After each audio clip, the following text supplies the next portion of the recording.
Welcome, everyone, to another episode of After School with the Admins. I'm your host, Marco Torillo, and I'm here with my co-host. Des Caldwell. Good morning, everyone. Welcome.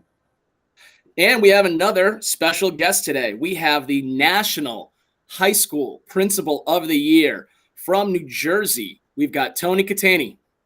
Hey, thanks for having me, guys. I really appreciate it. Welcome. We're so excited to have this conversation with you. Me too. Yeah, we're really looking forward to it because, it's always fascinating to get a chance to hear from other states, other areas to kind of see, what are those differences, but also what are those same passions that help to bring us all together for the love for education that we have. So first, we'd just love to ask you is tell us a little bit about yourself, your journey into education, and, how you got to where you are today. Yeah, man, I never saw myself here. This was never part of the plan, to be very honest with you. Being on a podcast with you guys or being the National Principal of the Year, I never saw this coming in a million years. It kind of happened really, really quickly, but really over a long journey, to be honest with you, if that makes any sense. I've been principal at Lenape High School here for 19 years and super proud to be here. And I'm a product of the district in means of I did my student teaching here back in 1997, I should say. Then I went and did a year of graduate assistantship where I was coaching football at Rowan University. I was thinking I was going to be a college football coach and had some opportunities to go some different places. And then Cherokee High School in my district where I'm at now called me and said, come in for an interview. And I went in and never left. I was a teacher over at Cherokee. They treated me really well as a student teacher. They liked what they saw. I loved what I saw there. I wanted to be part of that and stayed there for 5 years as a teacher. I was a health and phys ed teacher there, in-school suspension director, and a football coach and involved in some activities. And then I got offered an opportunity to be an assistant principal 3 years into that, for 3 years at Shawnee High School, again, in the 4 high school district. Wasn't sure if I was ready for that. Wasn't sure. I didn't really want to leave the classroom, but at the time I felt like if I missed that opportunity where somebody was asking me to interview, I was going to miss that opportunity for a lifetime. And then I was offered after 3 years, hey, you got to come to Lenape and be the high school principal. And to be honest with you guys, I said no. I'm like, I'm not ready. Like the water was like here on me as an assistant principal. I was like fighting to keep my head above water. And by year 3, I felt like there were more days where I could do some things, and it really spread my wings. And I didn't feel like I was ready to be a principal at 31 years old. And they said, now this is where we need you. And so I did it. And I've been here 19 years and growing and struggling and finding my way through a variety of different topics and experiences and things at the time where you feel like, is this ever going to end? And then you realize they were really good for my growth. And so I've had that journey. To back it up a little bit, guys, I never intended to be an educator. That was never my plan. But I had this moment in college where I worked a Special Olympics event a couple times for the Rowan University football team. And that's when I realized I really liked working with kids and helping people grow, and changed my major there. And here I am. Like it's been a journey. I was telling somebody the other day, like I was not a great student. I loved high school because I loved playing baseball, football, basketball, socializing. But I wasn't a great student. Shocker, right? Some of my friends are like, shocker. But they're surprised that I'm a high school principal and doing the things I'm doing. But I really matured as I got through college and then tried to find my way as a leader. So, I'm just really blessed and grateful for everything that's going on right now. Yeah, that's awesome. I think everyone has a similar story, as crazy as that sounds. Rarely have I met people that were like, I wanted to be an educator from the moment I grew up. I went through school. I wanted to be one. I'm not saying it doesn't happen, but I find a lot of the people that end up becoming educators were helped to move into that. It was like, as in something happened, something occurred, you met someone who really influenced you in some way, shape, or form that got you to realize you want to do the exact same thing that they did for you back for someone else. I always find it to be something similar to that. And it's always that same story of like, I didn't want to become an educator. Like I never thought I'd be, or I was the goofball kind of in the back. Like someone said a statement at NASSP, which I thought was really amazing, was like, he goes, I wasn't looking for student leaders. I was looking for students who lead. Yeah. And when you think about that, most of those kids who do those things that many of us did when we were there, like I say, I was never an A student. I was a B, and I worked my tail off to get those Bs. But I was also that kid joshing in the back of the classroom, getting other people off chat. But like I led, but I wasn't a student leader. I wasn't the number one kid in the class. I wasn't that person. And I find that most admins that I've met were all in that same exact boat too. There were just those individuals that they embraced the work that they did and they got better with it. And they started realizing I can do this for somebody else. Yeah. And then started to become that thing too. So I love that story because I can see it. And I think many individuals see that same exact thing. Well, I'll be honest with you. My buddy Ryan from Las Vegas shared something the other day. He said, no one's resume makes sense to them as they're going forward with it. But when you look back on it, it makes a lot of sense because you're like, I don't know why I was put in that spot. Right? Like when you're going for like, I don't know if this job's going to help me. Like you don't know where you're going when you're doing it. But when you look back, all those stops and that journey along the way all make sense to me now, right? Of what I was doing. Like I told a story, like back in the day when I was in college, my father put me on the back of a trash truck, right? And he made me work on a trash truck because my father worked in a factory for 27, 28 years. And he didn't want me doing the same job he did. So he wanted me to struggle in the summers, right?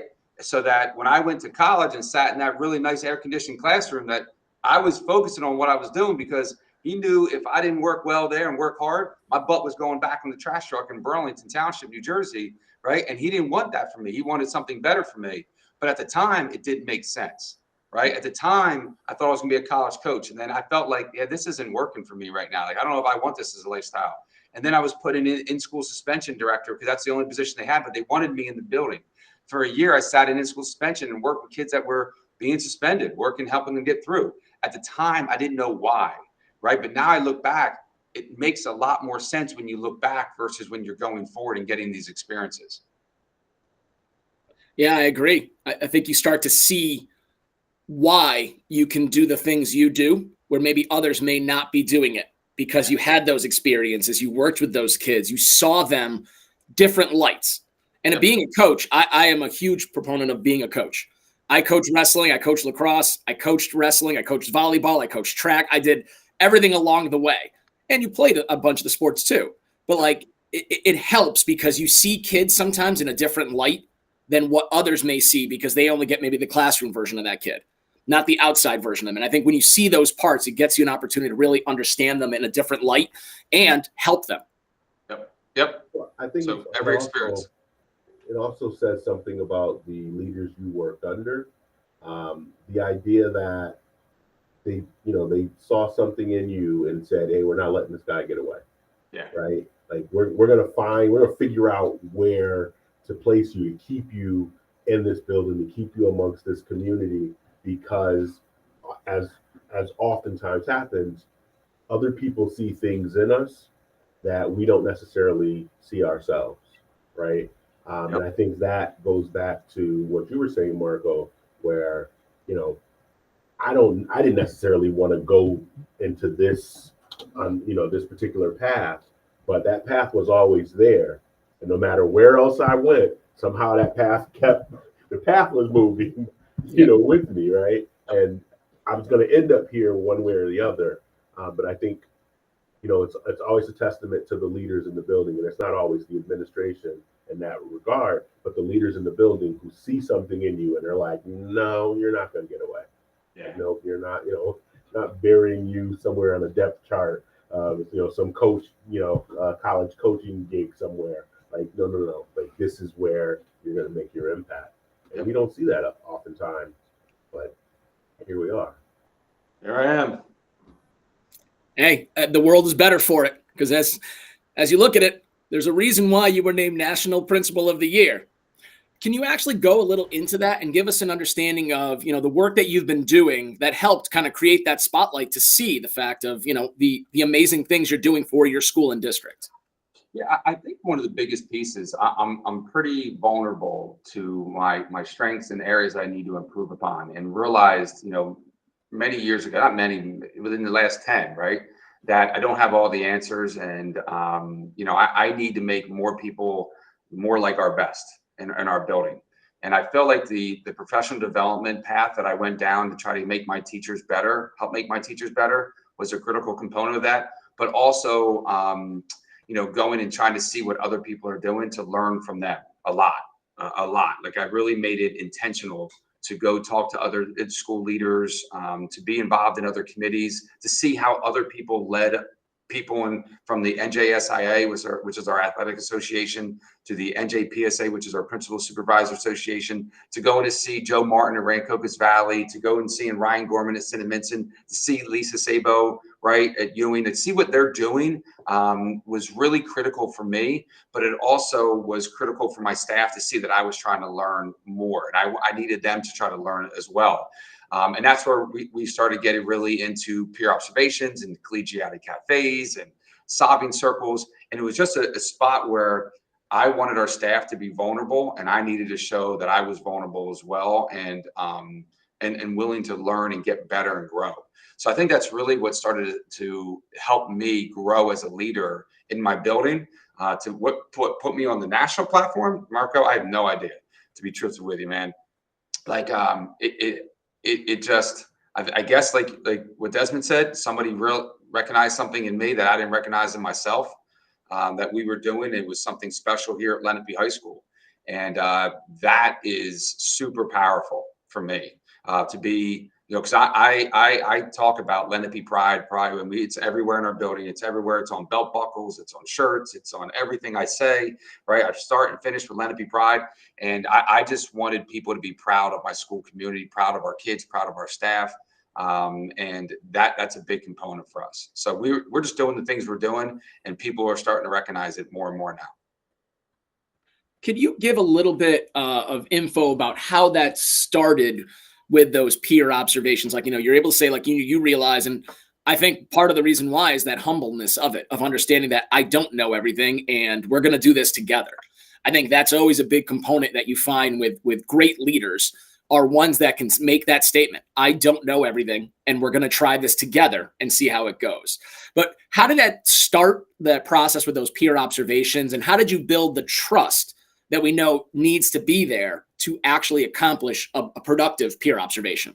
Yeah, this could be an hour, 2 hours here on this topic alone, but I'll try to bring this thing down a little bit. So let me ask both of you, like when you became an administrator and started going doing observations, I don't know if you felt this way, but you probably did, was I would be such a better teacher now than I was when I was teaching.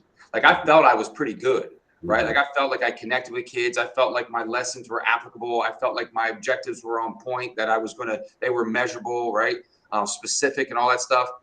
But then I realized when I went and saw Christina Colangelo, one of my math teachers, or I saw, Dana Cummings teach, or whomever, right? I realized, man, I wasn't a good teacher at all. These people are dynamic. Like the way Beth Toth designs a lesson to be so affable and intentional, I was not that. But I was isolated on an island in my own classroom with minimal feedback, because teachers don't tend to talk about teaching, about themselves and strategies that very often, unless they're put in a room and kind of forced to do it.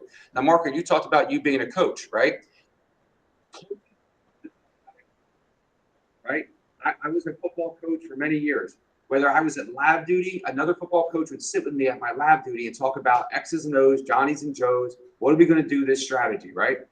When you went out on a Friday night with all your buddies, you talked about football. We talked about plays we were going to run, how we were going to attack this defense, what we were going to do, right? It was in your office. You talked about the same thing. That didn't seem like that was happening for teachers very often. Once in a while, we would share a worksheet. Once in a while, we would share one thing that happened in a classroom, but very often we didn't.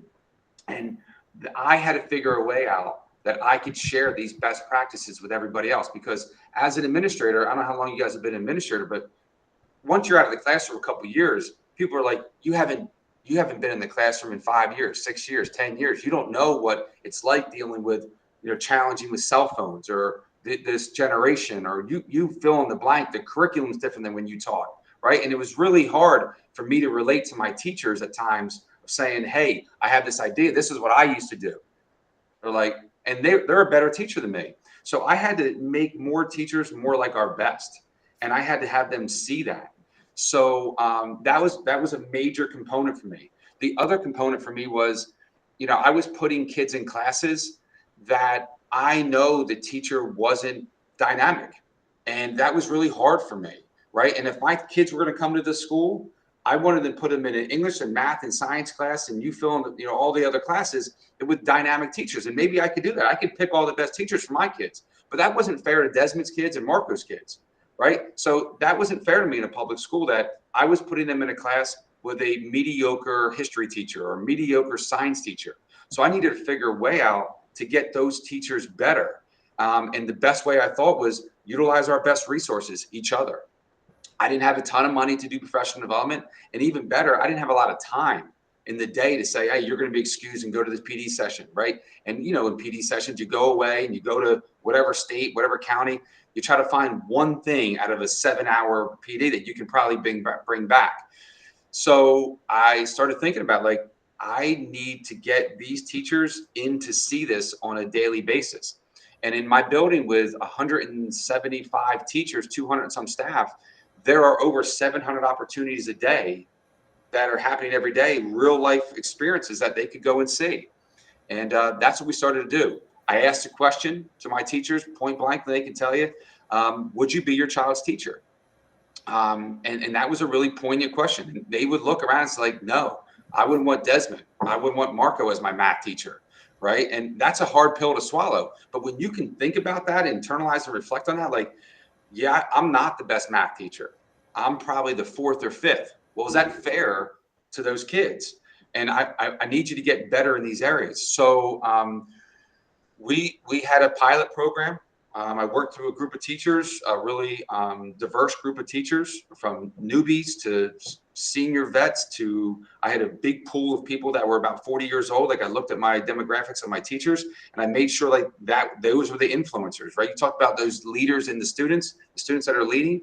I wanted to make sure I picked influential people in my building. And I had them do this with me for a couple months. And it was a small pot of about 30 to 40 people. And they did peer observations and gave me a lot of feedback. I think and their greatest strengths we narrowed down to were, I promote growth mindset in my classrooms. I'm really effective at checking for understanding. I'm fantastic. I create routines and expectations, so my classroom management component. And yeah, you know, like those areas, right? Like, I had them pick those areas, checking for understanding, right? Like, I check for understanding effectively. And we had really defined areas of what that meant, like I statements, right? With really specific examples. And the staff had to identify where their strength was, and which gave me a really good intel on my building of where we were really strong as per the teachers, and then where our weaknesses were. So over 175 teachers, I only had 9 teachers indicate that they were really strong in checking for understanding, right? Like, their assessments. So now it's like, man, I got to dial in on professional development for checking for understanding is one piece, right? Because I don't have that. But I had a ton of teachers that felt they were really good in classroom management or promoting growth mindset, which was really interesting to me. So and then that pawns off into, well, if I'm really good in classroom management, you're also telling me you feel like you're great in classroom management, but now you're telling me you don't feel super strong in checking for understanding. You're not super strong in promoting growth mindset. So let's get there. And it also allowed teachers to personalize their professional development. So, Marco, if you felt like you were really good in classroom management, but you wanted to get better in checking for understanding, now you had other teachers you could go see, and you could do it when you wanted to and if you wanted to. So those are lots of components. Again, I can go so much deeper into that, right? 30,000-foot view. There were so many factors into it, but it's changed the culture of our building significantly, of just collegiality, people talking. It also shrunk our building down from where science teachers go and see history teachers go see math teachers, where we were kind of isolated. We didn't see each other very often because we have hallways that are just history. We have hallways that are just science. We have common planning time areas that are just history and science. Now they got to see each other differently and interact more. It also allowed our teachers to see kids that are thriving in science, but not in English. Now my English teacher's like, man, you never speak in my class, but I walk into a science class and watch you, and you're a rock star in there. Like, what do I have to do differently to get you engaged? So it got us to see different things throughout our classroom. But we were really intentional on how we did our observations. So many layers, guys. But that's one of the ones I feel like I'm really proud of, because it made our teachers better. And it was, they bought in, they saw the purpose of it. So I give a lot of credit to our staff, just as professionals, for them caring and trying every day, because they're the ones that are doing it. Now I just put it out there for them and they run with it. You know, we had, I think, just about 500 this year alone, and not one is ever covered. Like none of them are covered classes. Like they do this on their prep, their common planning time.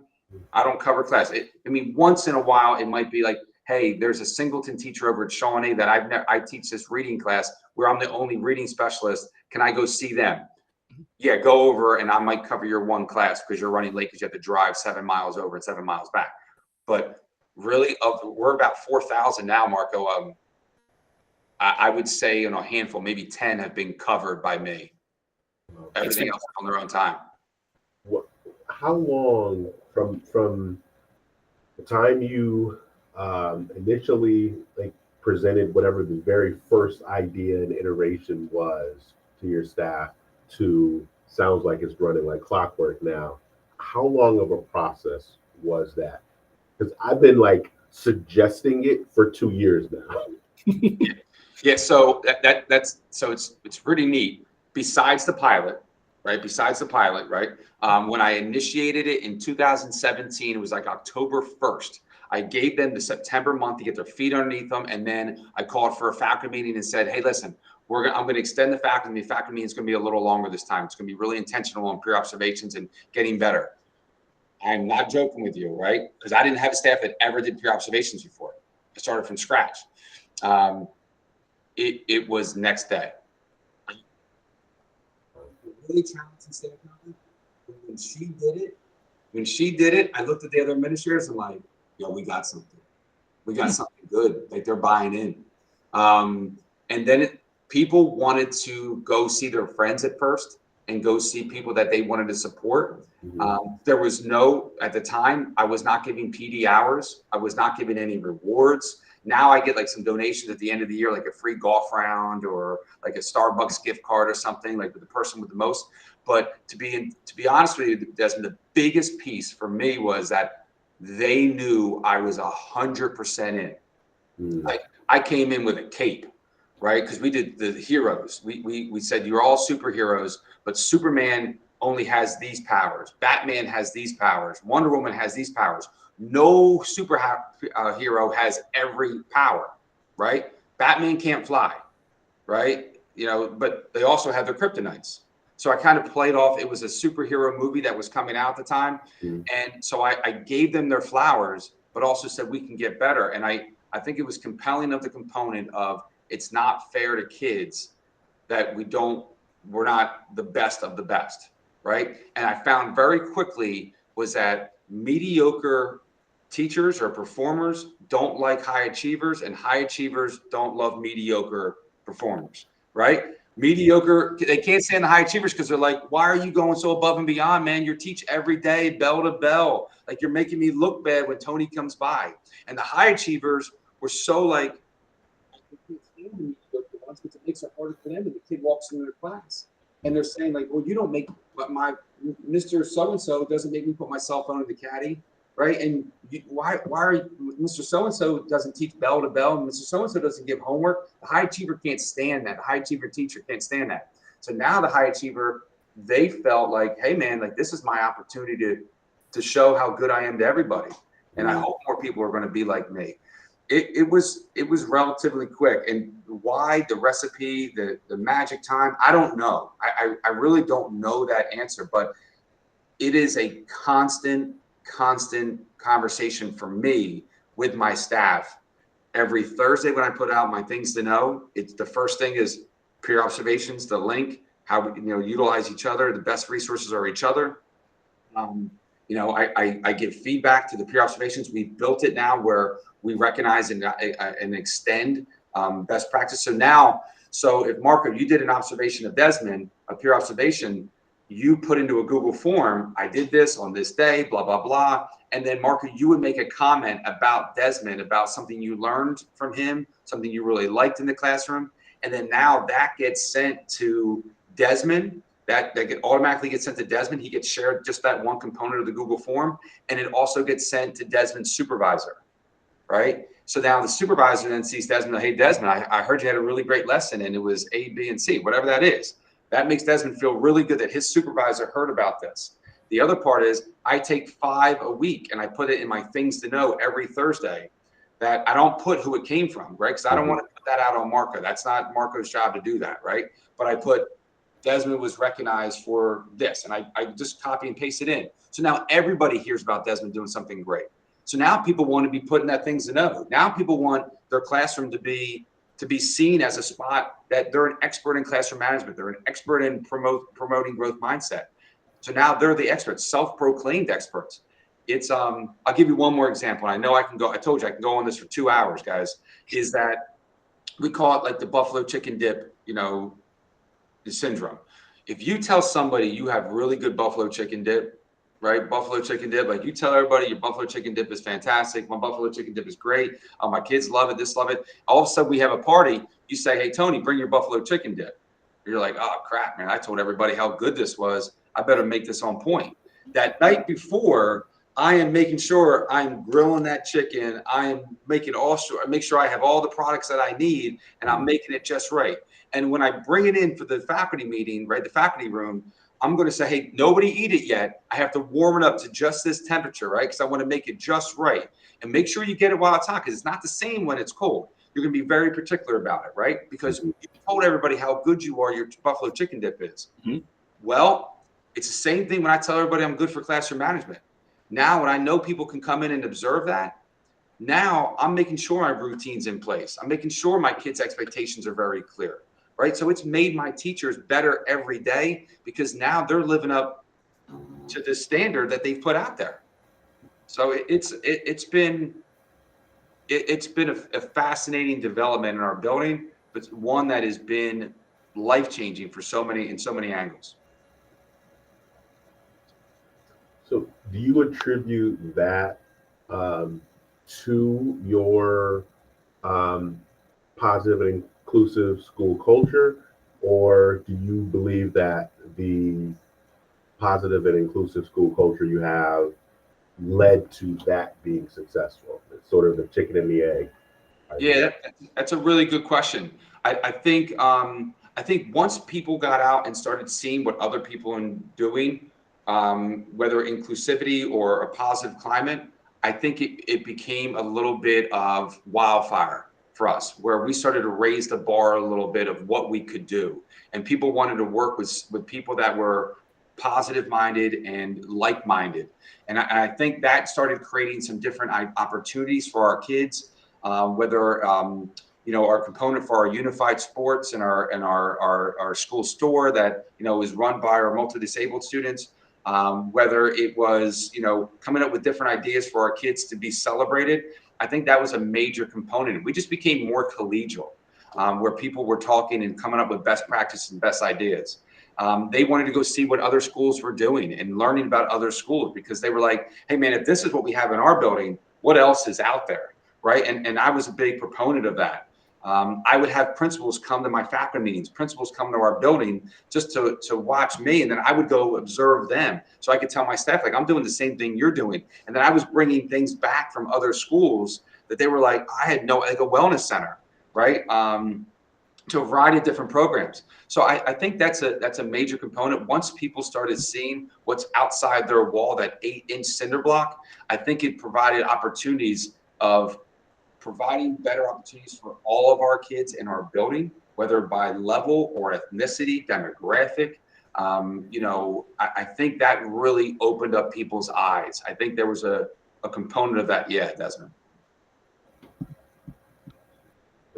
So thinking of that like building that inclusive school culture, like, can you give like how you do that for students? Like you kind of talked about like how you've created with like the staff creating that part. What are you doing with students to help give them that voice, give them that agency, the ability to kind of build into that inclusiveness? Yeah, so for a couple different pieces, I started with my No Place for Hate from the Anti-Defamation League of, we're a 12-year designated school of No Place for Hate. That was one of my initiatives that I took on 12, 13 years ago, working with Anti-Defamation League and getting them into Lenape High School. I'm the advisor, one of the advisors of it. I was the main advisor for, I don't know, 7 or 8 years. And now I've had a couple staff members now take that over for me and give me a little bit of a lift, but I'm in all the meetings. So that was a major component of student voice and peer leadership training that we've done. We have a program that we identify students that are upstanders in our building, and I meet with them and train them of how to be upstanders, and then they turnkey it into our students of how to be an upstander. It's really easy to tell somebody to be an upstander. It's like the Todd Whitaker, right? It's like Todd Whitaker tells you, like your superintendent tells you to raise your test scores, but they don't tell you how to raise test scores. So I tell you how to be an upstander in our building, but what does an upstander mean? What is it? What's an example of it, right? You walk up to a kid, you say, hey, why don't you come with me? Walk away. Hey, let's not go there. Give them the prompts of what to say. So we train kids of how, if you're in that situation, how to be an upstander. Go find an adult. That's part of our No Place for Hate leadership. But recently, we've created, and this is one of my pet projects, is my Lenape Leadership Academy. We identified students that are leading, right? Not the captain of the football team, but people that are leading in the classroom, or maybe on the athletic field, or maybe on the court, or in our community.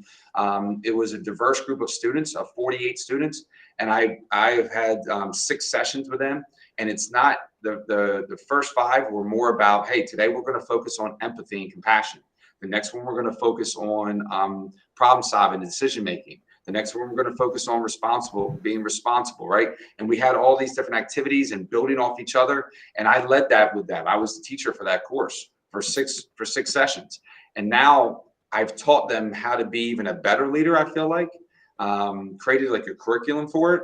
And now they are helping me make decisions in our building about, the last one we talked about was Smart Pass, our digital hall pass, right? And then we went into, we were talking about homecoming dance, about having guests come or not, right? Like our homecoming dance, we had 1,400 kids at our homecoming dance, but we had 82 kids come from outside our building, right? So I kind of laid that out to them. We talked Smart Pass, we gave them all the data so they could see why it's important. We talked about, different things, but now they're helping me make decisions. But now what they're doing is we picked out 4 kids from that 48. And now they're going to teach those courses alongside of me to the next 25. And then I picked another 4 and they're teaching another 25. We made it a little bit smaller for those kids so that they're only handling 25 kids. So now, but all these kids have a voice. So we're making leaders. I got tired of waiting for kids to be a leader, to be honest with you. Right. We felt like we had to cultivate that. We had to develop that a little bit more and really identify it and define it, what a leader is in a high school. So we have that component for us. I mean, we have 70 clubs here, right? I meet with student leaders all the time. I have my class president, my student council president, and in every grade, and then their vice presidents. I meet with them on a monthly basis, so they have the voice because they were appointed by their peers. That's a big component for me. So I have that group, but then just a couple of them are in my leadership academy because they have their voice with me, right? They have their voice with the staff. So we have a variety of different layers of that in our building, that kids have their voice, and they're able to, have a major component of decisions being made. And I tell them, no, you're not the final decision maker. Like, you're going to have your voice. When it comes down to the end of the day, I'm the principal of the building. I'm the mouthpiece for the building. I'm going to make the final say, but I want your input, and I want it, pretty bluntly, but respectfully. And that's how we're going to work, because when they get in the real world, somebody is making that decision in the end, right? Like, my superintendent makes a decision when I make a recommendation, but I also want them to be part of the solution of the problem, but also be able to identify some problems, but also be able to celebrate the things that are happening really good in our school. Thank you. That's great. Yeah, I agree with that. I love the fact of the Leadership Academy. We have for ours, it's a student diversity group that goes through and does that similar work. Like, because we have our student council, but we also have our student diversity group that kind of gets a chance to really give input on the things going on in our building, both academically, social, emotionally, and disciplinary. And we want to make sure that we're hearing voices to kind of know what's happening, but also teaching them to be those next step leaders, to understand that, like, what you are saying should be the next steps that are going out in the building to help spread it, to make sure we are following what we're saying. Yep. So yeah, I agree with that. I think it's a great idea being able to do those pieces. question I have would be for you, kind of hearing all the things that you've been doing. If you had to speak to a person who's becoming a brand new principal and they want to put into play some of the things that you've done, what would be those first steps you'd want to ask, you would tell them as advice to do? Yeah, I would say go slow. I think that's a common response, is go slow, so you can go long. Is a major component for me. Like I realized that, particularly to say with the peer observation program. And listen, guys, like I'm telling you all the things that have worked well. There have been spots where I've flopped on my face, right? And I think those were some of the growth spots that really helped me, and even with my staff, where I've identified spots where I thought it was a great idea. I created this thing called Lenape Family. I had this thing once a month. I had 5 kids from every grade, 6 kids from every grade, freshmen, sophomore, juniors, seniors. We were going to stop the day once a month. All those kids were all going to come together in the classroom. They were going to have 2 random teachers that were going to work together as a team. They were going to deliver a lesson, and it was going to be about social emotional. It was going to be about course selections. It was going to be about conduct. And I would create the lessons with a team of people. We would deliver the lessons out to those 2 people. I identified 2 teachers, like one that was like really outgoing and one that maybe wasn't, right? I try to partner people up that could work together, could balance each other. I thought it was going to be great. The building was going to be more, kumbaya, right? Nope, didn't work. Right, my kids, I did a survey, 50% loved it, 50% hated it, right? Nobody was even in the middle of it. My staff were 50%, it was like 53% said get rid of it, 47% said, yeah, I think it's okay, right? And I told them if it doesn't work in a year, and I loved it. I thought this was like, this was the new thing. Like I was like groundbreaking with this thing, and it was a flop, and I had to pull the plug on it. And I was a little embarrassed. I was humbled by it because I was out in front of it. And I think I went too fast with it. Like I felt like I created this. It was like one of these big summer project ideas. And I got 10 really enthusiastic teachers that were like, yeah, let's go. And then I realized not everybody was in the same speed as me and us. And that was humbling for me. But with some other things I've learned, a couple things is, I also be careful to listen to recommendations from people that are always going to say no, right? Like that are going to slow you down, that are always going to give you the negative perspective. And sometimes as administrators or as humans, right, we tend to focus on the negative a little more than the positive. And like as a coach, right, if we were coaches, the losses were much harder on me than the wins were good, right? So when something went bad, that would manifest with me for a long time. So I would have to take my time now and think through many different aspects and really consider who I'm getting recommendations and advice from, and not make decisions based on some of my mediocre or worse supporters. I got to make decisions based on my best student, my best staff, right? That want to be challenged, that want more, that we could celebrate a little bit more. So I've learned to go a little slower, to go longer and better. Because I'm a fast talker. I'm an enthusiastic guy. Like I said, I've been doing this 19 years, and I feel like come September, I'm starting like my year 1, man. Like I'm ready to roll. I can't wait for this year. But not everybody's like that, right? Not everybody's there with me on all the times, right? Not my administrative team, not all my teachers, but I feel like I've slowed down in my decision-making and thought process to a degree to be more thorough and thoughtful for my staff and for my students. I feel like that's one of the pieces that I would recommend to people starting out or 19 years.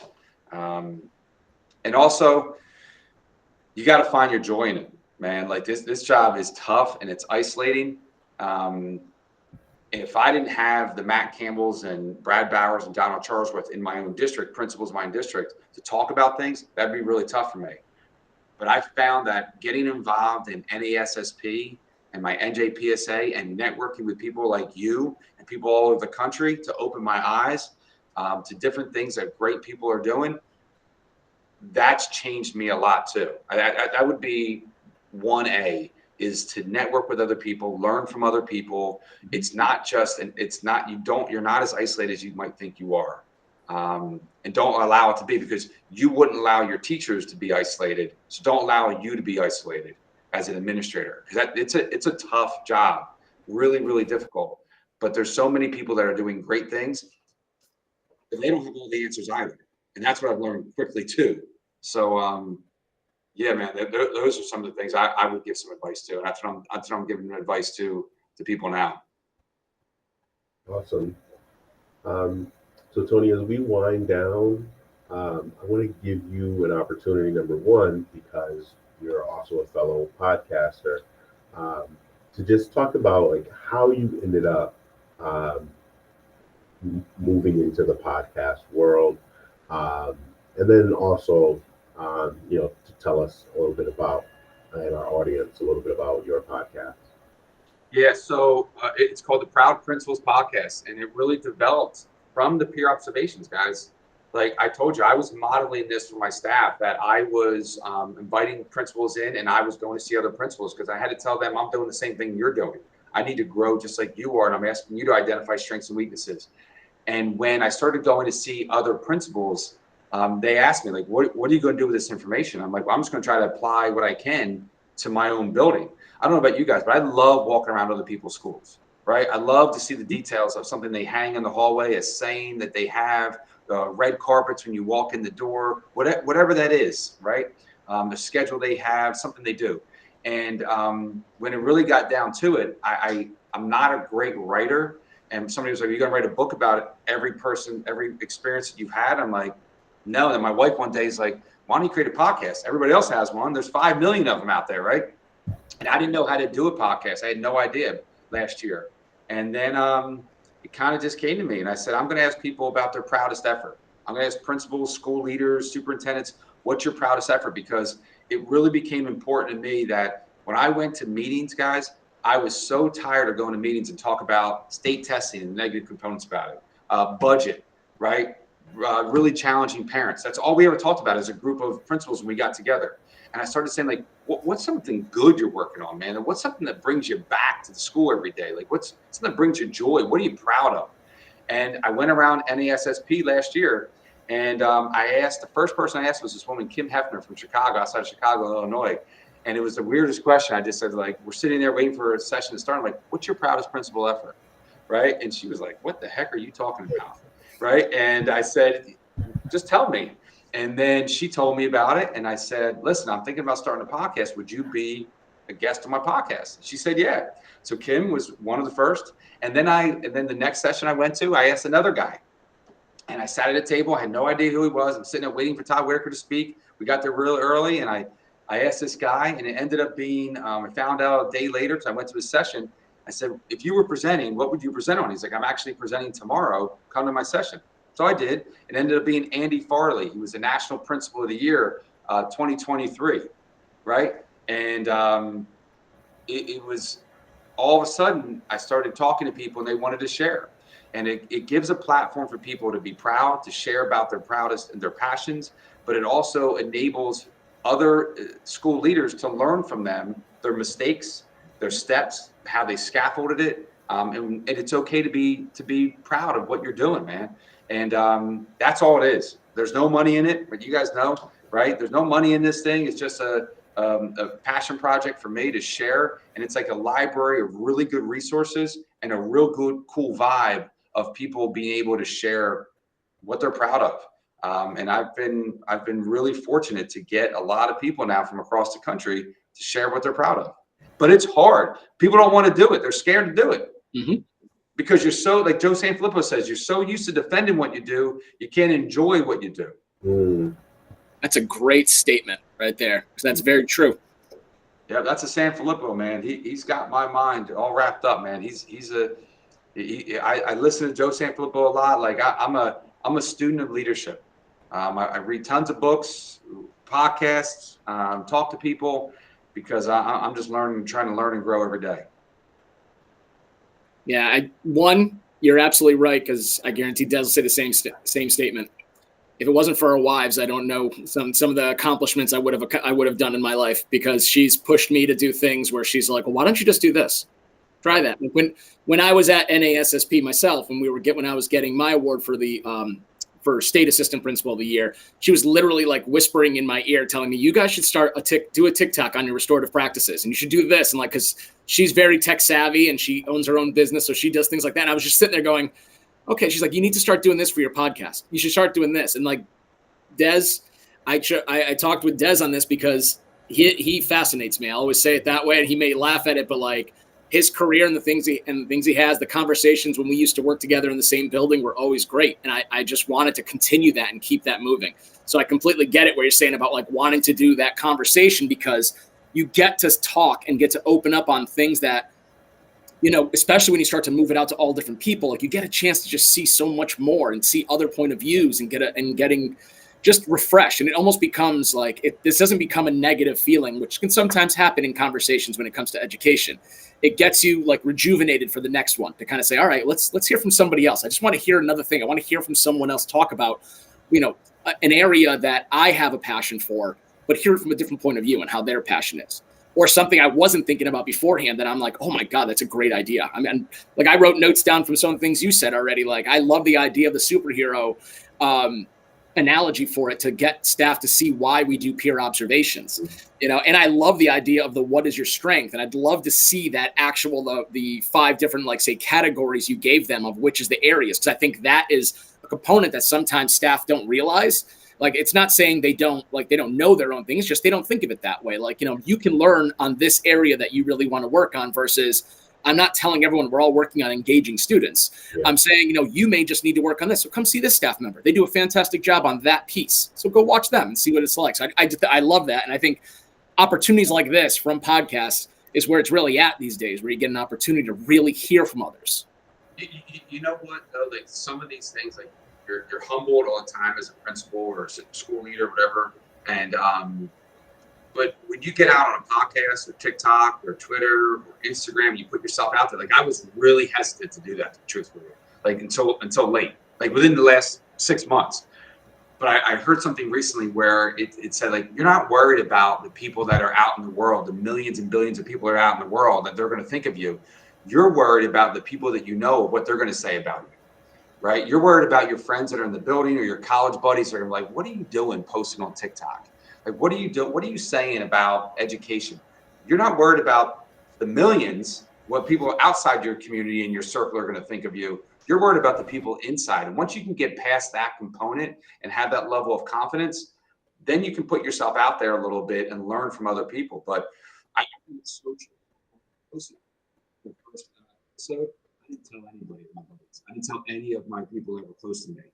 All right, I was like, let me just put it out there. Nobody's going to hear it. And all of a sudden, people started hearing it. I was like, oh my gosh! And I started getting calls from my college football buddies and principals in the area, and they were super supportive. They're like, that's really cool. I heard you talking about this with somebody, and I was so relieved, right, that I wasn't being judged or whatever, right, that I was being looked at as like extra. That I felt this relief come off my back that I could be who I wanted to be as a professional and encourage other people and share my opinion. And then I realized that people were listening, right? And then I'm like, wow, this is the service I want to do. Mm-hmm. So it was a really powerful moment for me when the podcast came out. And I'm telling you, I started it last September, and now I'm sitting here as a National Principal of the Year with a platform to share all these people's stories. Man, like, that's why I dropped those names, right? Ryan Kudea from Las Vegas and Lindsay Allen from Georgia, right? And Laura Tobias from Pennsylvania, because this is about all of us, man. Like I drop names, everything I do now, everything I do, because it's so much bigger than the 3 of us and so many others. Yeah. Agreed. Absolutely. Well, thank you so much for being a part of the podcast today. We really appreciate you coming on, talking about your peer observations, talking about your experiences. Again, like we just said a few minutes ago, we just love being able to talk to educators who are doing amazing things so we can learn from each other. We know in education, we beg, borrow, and steal from each other like there's no tomorrow. And that's what life is. And that's how we all get better, because we do that piece. And, you know, getting a chance to hear from you. I know I already said there's a couple things I'm thinking about. that I can bring even to my own school. And we always love to keep the lines of communication open at all times. So anytime you ever want to talk again, please let us know. We'd love to go and still have any conversations. We love the ideas of sharing in any way possible. Yeah, I said, whenever you'd like to have me back on, I have so many other things to share about our sogging circles and, collegiate cafes and so many other things that we're doing here at Lenape that are just fantastic. I'd love to share all the great things at Lenape. Love it. Yeah, we will definitely have to look to see about for a part 2. You got it. Des, Absolutely. any last words? Just that this felt like a summer professional learning session. So I really appreciate it. So many of the things that you're doing really well. Been looking at how to bring those things either to the school or sort of enhance them. And so this has given me some great ideas. And if nothing else, has given me confidence that it is not only doable, but it is the right direction to continue to fight toward. And so I want to thank you for that. I certainly hope that all of our listeners also got some great information from listening. If they didn't, I don't know how they didn't, because there was lots of gems dropped. So I appreciate you, Tony, and absolutely would love to do this again. Yeah, I appreciate that. And remember, guys, one big takeaway I didn't get to mention was that, the peer observation program, just to say that one, there are different variations of that for a lot of different schools, right? It doesn't have to be exactly what it looks like in my building. But I think one of the best things, if you wanted to start, it would be asking people their strengths, what they identify themselves as. I think that information, that inventory could be really useful for you as a school leader and for them to reflect on. I think that's what I've been telling people recently. Like, you may not get 4,000. Don't worry about the thousands and hundreds of peer observations, but there's variations of different components that we're doing here that I think could be helpful for a lot of schools. But I appreciate both of you and doing the things that you're doing, sharing the good work of school leaders, and the things that you're doing yourselves, right? So continue to keep this line up and keep this podcast going. Will do. Absolutely. Thank you. Thanks, guys. Well, with that, everyone, school's out.